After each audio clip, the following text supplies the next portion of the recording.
Hi hello नमस्कार. मी गौरी आजच्या ब्लॉगमध्ये तुम्हा सगळ्यांचं अगदी मनापासून स्वागत करते. तर मैत्रिणींनो, आज मी तुमच्यासोबत माझ्या लहान बाळासोबत मी माझी घरातली कामं, स्वयंपाक असेल, कपडे वगैरे असेल किंवा लादी वगैरे पुसणं असेल, तर ही सगळी घरातली कामं कशा पद्धतीनं करते किंवा काय गोष्टी मला मॅनेज कराव्या लागतात, तर ते सगळं रुटीन तुमच्यासोबत शेअर करणार आहे. तर व्हिडिओ शेवटपर्यंत पहा. व्हिडिओ आवडला तर व्हिडिओला लाईक करा आणि चॅनलला सबस्क्राईब करा. तर चला आपल्या ब्लॉगला सुरुवात करूया. तर सगळ्यात पहिल्यांदा मला तुम्हाला ही गोष्ट सांगायची की प्रत्येक फॅमिली वेगळी असते आणि प्रत्येक लहान मूलसुद्धा वेगळं असतं.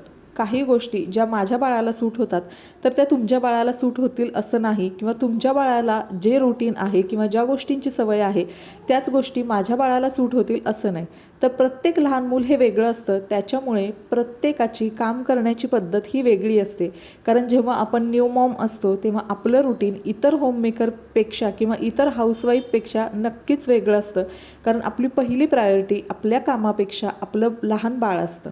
तर ही गोष्ट पहिल्यांदा आपण सगळ्यांनी लक्षात घेतली पाहिजे. जर ही गोष्ट आपण लक्षात घेतली तर कामाचा येणारा ताण, घरातली चिडचिड किंवा घरातली कटकट जी असते तर ती 90% कमी व्हायला मदत होते. कारण बऱ्याचदा आपण हा प्रेशर घेतो स्वतःवर की माझं हे काम अजून झालेलं नाही आहे.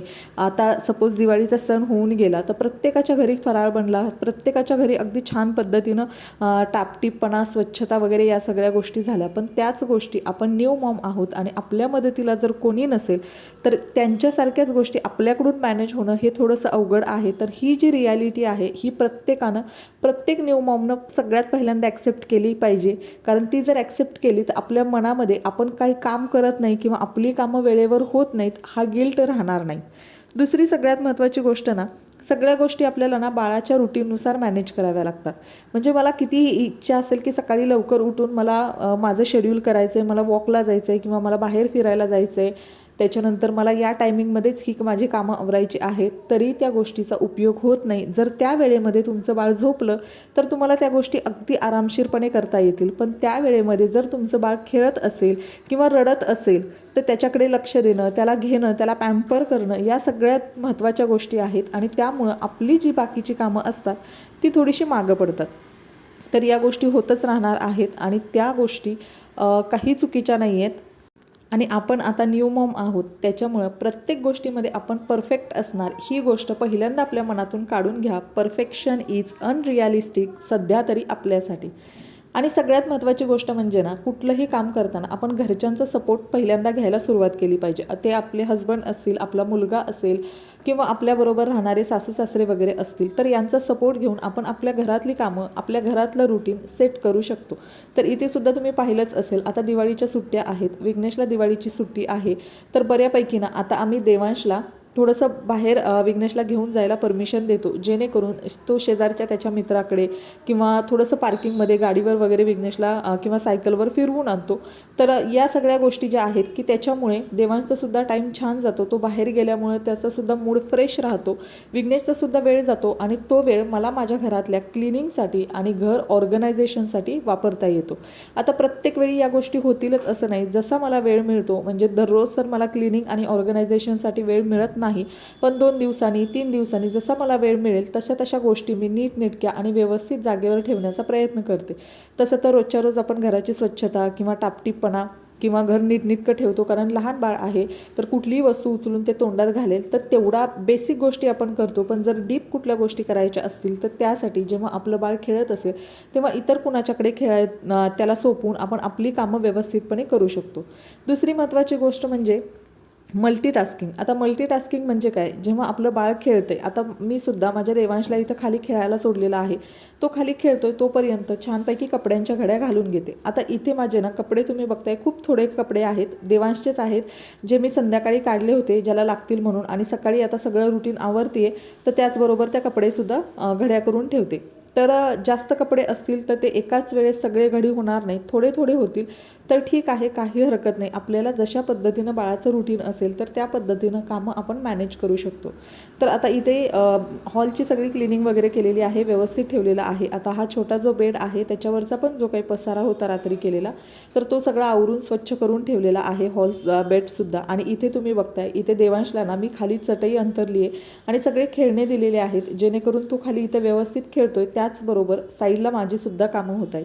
तर अशा पद्धतीनं काय होतं की बाळाचा जो वेळ आहे तोही इंडिपेंडंटली एन्जॉय करू शकतो, खेळू शकतो आणि आपली जी कामं आहेत तीसुद्धा आपली कामं अगदी वेळेवर व्यवस्थितपणे पूर्ण होऊ शकतात.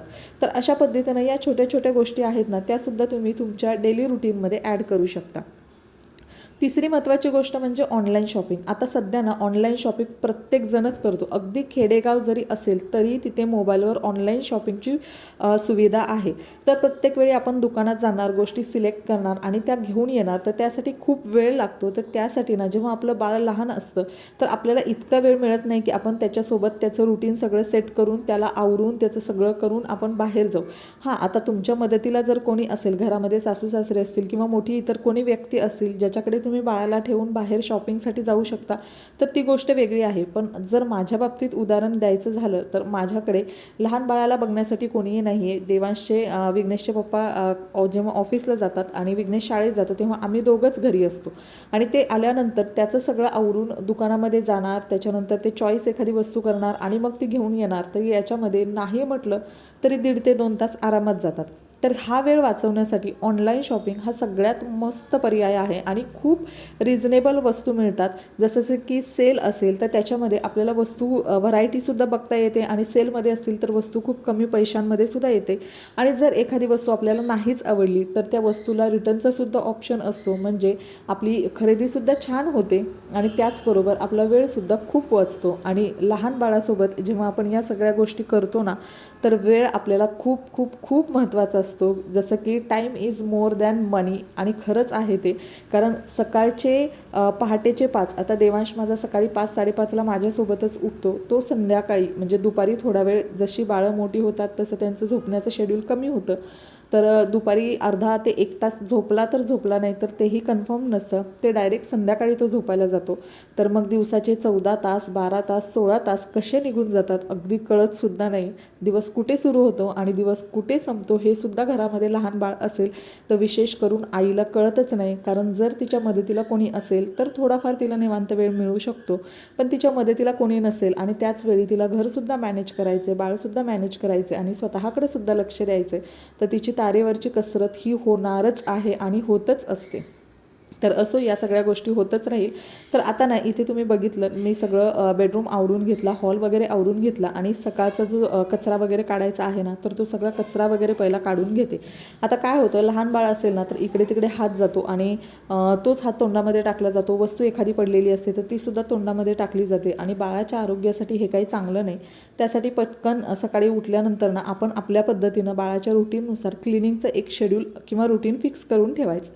त्यानंतर ना इथं वेळ झालेली आहे बाळाच्या खाण्याची, तर बाळाला मी आता खाऊ बनवलेला आहे आणि तो भरवते. तर सकाळच्या टाईममध्ये ना मी त्याला एखादं फ्रूट असेल, पियर असेल किंवा ॲपल असेल किंवा केळी विशेषतः त्याला एवढी आवडलेली नाही आहेत, पण पियर असेल, ॲपल असेल, मोठी जी गोल लालवाली द्राक्ष असतात ती, तर तो छान पद्धतीनं ती खातो. आणि इथे ना आता दुपारचं टाईम झालेला आहे, कारण मी जसं म्हटलं ना लहान बाळासोबत कधी टाईम निघून जातो ना आपल्याला कळतच नाही. आणि इथे ना मी जेवणामध्ये, आज बुधवार आहे, बुधवारचं हे रुटीन मी तुमच्यासोबत शेअर करते. तर इथे मच्छी बनवलेली आहे, मच्छीचा रस्सासुद्धा बनवलेला आहे, कुकर झालेला आहे आणि भाकरीसुद्धा बनवून झालेल्या आहेत. आता फक्त माझी मच्छी फ्राय करायची राहिली होती. तर इथे सुद्धा मला तुम्हाला एक टिप द्यावीशी वाटेल की जेव्हा आपण बनवतो ना, तर जेवण सगळं एकदम बनवायचं ठेवायचं नाही. त्याचं प्रिपरेशन म्हणजे दुसऱ्या दिवशी किंवा सकाळी किंवा संध्याकाळी आपल्याला जे काही जेवण बनवायचं आहे, म्हणजे नाश्त्यामध्ये असेल, जेवणामध्ये असेल, तर त्याचं प्रिपरेशन आधीच करून ठेवायचं, जेणेकरून थोडंफार वाटण असेल किंवा लसूण खोबरं असेल, तर या गोष्टी जर आपल्या हाताशी तयार असतील तर आपलं जेवण बनवण्याचा टाईम खूप वाचतो. तर एकदम आपण सगळ्या गोष्टी म्हणजे भाजी आणल्यानंतर भाजी नीट करण्यापासून ते भाजी करण्यापर्यंत या गोष्टी केल्या तर आपल्याला इतका वेळ मिळत नाही आणि त्यापेक्षा आपण ती भाजी करण्याचं टाळतो आणि लहान मुलं असल्यानंतर तर इतका वेळ मिळत नाही. तर त्यासाठी ना जेवणाचं एक शेड्यूल ठरवून घ्यायचं की आपल्याला कोणती भाजी करायची आहे. जसं की आपल्याला इडली डोसा करायचा असेल तर त्याचं बॅटर आधीच रेडी करून ठेवायचं, ते 1-2 दिवस आधीच रेडी करून ठेवलं तरीही चालेल. आपल्याला जर कडधान्य करायचं असेल तर ते आधीच मोड आणून ठेवायचं किंवा भिजत घालून ठेवायचं. किंवा आपल्याला जर शेंगदाण्याचा कूट जेवणामध्ये वापरत असाल, जसं मी शेंगदाण्याचा कूट जेवणामध्ये वापरते, तर तो कूट आधीच बनवलेला असतो आणि सेफर साईडला शेंगदाणेसुद्धा भाजून ठेवलेले असतात. तर अशा पद्धतीच्या ज्या काही बेसिक तयारी असतात तर त्यासुद्धा तयारी आधीच करून ठेवायच्या, जेणेकरून जेवणाचा आपला खूप सारा टाईम वाचतो. आता त्यानंतरची गोष्ट म्हणजे ना बेबी एंगेजमेंट ॲक्टिव्हिटी, म्हणजे आपलं बाळ कशा पद्धतीनं एंगेज राहील. जसं की बाळाला वाजणारी खेळणी द्यायची किंवा बाळाला ज्या गोष्टी आवडत आहेत, म्हणजे बाळाला सपोज कलरचं एखादं बुक आवडत असेल, पिक्चर वगैरे बघायला, तर त्या गोष्टी त्याला प्रोव्हाइड करायच्या. किंवा जसं आता माझ्या बाळाच्या बाबतीत रिसेंटली मी एक गोष्ट नोटीस केली की आपल्या ज्या लाह्या असतात तर त्या लाह्या त्याला दिल्यानंतर ना तर तो कुठल्याही प्लेटमध्ये दिल्या किंवा छोट्या वाटीमध्ये वगैरे जरी दिल्या तर तो त्या लाह्यांसोबत ना खूप छान पद्धतीनं खेळतो आणि स्वतःच्या हाताने खातो. तर स्वतःच्या हाताने खाताना काय होतं की एक एक लाही उचलून खाण्याचा लहान मुलं प्रयत्न करतात किंवा पूर्ण मुठीमध्ये घेतात आणि ती मूठ तर काय पूर्ण तोंडामध्ये जातच नाही आणि मग त्या सगळ्या खाली सांडतात, मग पुन्हा ती एक एक गोळा करतात. तर याच्यामध्ये बराच वेळ तो एंगेज राहतो आणि तो जेव्हा एंगेज राहतो तेव्हा बाकीची कामं करण्यासाठी मला बराचसा वेळ मिळतो. तर अशा पद्धतीच्या बेबी एंगेजमेंट ॲक्टिव्हिटीज ज्या आहेत त्यासुद्धा आपण आपल्या लहान बाळाच्यानुसार ठरवून तो वेळ बाळासाठी त्याचा वेळ त्याच्यासाठी एंगेज करून त्याचसोबत त्याच्यावर लक्ष ठेवून आपण आपलीसुद्धा कामं करू शकतो. तर इथं ना मी आता माझ्या बाळाला ना थोडा वेळ त्याच्यासोबत गॅलरीमध्ये स्पेंड केला आणि त्यानंतर ना थोडंसं त्याला मी झोपवलेलं आहे आणि बाळ झोपल्यानंतर ना ही राहिलेली जी कामं आहेत, तर कपडे काढणे, त्याच्यानंतर मशीनला लावलेली कपडे आहेत तीसुद्धा मला सुकत घालायची आहेत. तर अशा पद्धतीचं रुटीन करते. आता इथे काय होतं ना, जेवण झाल्यानंतरची ही सगळी कामं माझी आहेत. जर बाळ झोपलं तर ही कामं माझी होतात, जर बाळ जागं असेल तर ही कामं तशीच पेंडिंग राहतात. तो जेव्हा झोपेल तेव्हा ती कामं होतात. आता सगळ्यात महत्त्वाचं म्हणजे दुसरी एक गोष्ट म्हणजे जेव्हा पण आपण आपल्या घरामध्ये कुठलंही सामान आणतो तर जे सामान आपल्याला लागणार नाही ना तर ते वेळच्या वेळी हाताबरोबर वेगळं करायचं. त्याच्यामुळे ना घरात जास्त पसारा होत नाही, कारण लहान मुलं असेल तर घरात पसारा हा होतोच होतो आणि आपण काय करतो, एखादी वस्तू आता नको आहे, चल ठीक आहे या कोपऱ्यात टाक, या डब्यात ठेव, त्या डब्यात ठेव. त्याच्यामुळं अननेसेसरी पसारा वाढतो आणि जी गोष्ट आपल्याला हवी आहे ती काही टाईमवर सापडत नाही आणि आपलीच खूप धावपळ होते आणि खूप चिडचिड होते. तर त्यासाठी घरात डिक्लटर करणं खूप महत्त्वाचं आहे. आणि आपल्या बायकांची ना एक सवय असते की ही वस्तू ही मला नंतर लागेल, ही मी ठेवून देते, ती नंतर लागेल, मी ठेवून देते. म्हणजे मी माझ्यावरून स्वतःवरून उदाहरण देते. तर आता मला स्वतःला पर्सनली असं वाटायला लागलं आहे की जी गोष्ट जेव्हा लागेल ना, 4 वर्षांनी एखादी गोष्ट लागणार असेल तरी ती आपण अगदी व्यवस्थित सांभाळून ठेवतो, पण लहान मुलं असताना या गोष्टी होणं थोडंसं पॉसिबल नाही आहे. तर त्यासाठी ज्या गोष्टी आपल्याला नको आहेत ना तर त्या लगेच वेळेवर डिक्लटर करणं खूप गरजेचं आहे. तर मैत्रिणींनो, या काही छोट्या मोठ्या टिप्स होत्या ज्या मी फॉलो करते आणि त्याच मला तुमच्यासोबत शेअर करायच्या होत्या. आय होप त्या टिप्स तुम्हालासुद्धा आवडल्या असतील आणि तुम्हालासुद्धा त्याचा नक्कीच फायदा होईल. तर व्हिडिओ शेवटपर्यंत पाहिल्याबद्दल मनापासून धन्यवाद. आणि जर व्हिडिओ तुम्हाला आवडला असेल तर व्हिडिओला लाईक करा आणि चॅनलला सबस्क्राईबसुद्धा करा. तर आता इथे ना माझी मशीन वगैरे झालेली आहेत आणि कपडेसुद्धा वाळत घालते. तर बऱ्यापैकी माझी आजच्या दिवसातली सगळी कामं आवरलेली आहेत आणि छानपैकी अशा पद्धतीचं माझं रुटीन आहे जे मी तुमच्यासोबत शेअर केलेलं आहे. आय होप तुम्हाला व्हिडिओ आवडला असेल. तर पुन्हा भेटूया अशाच एका नवीन व्हिडिओमध्ये. तोपर्यंत बाय बाय.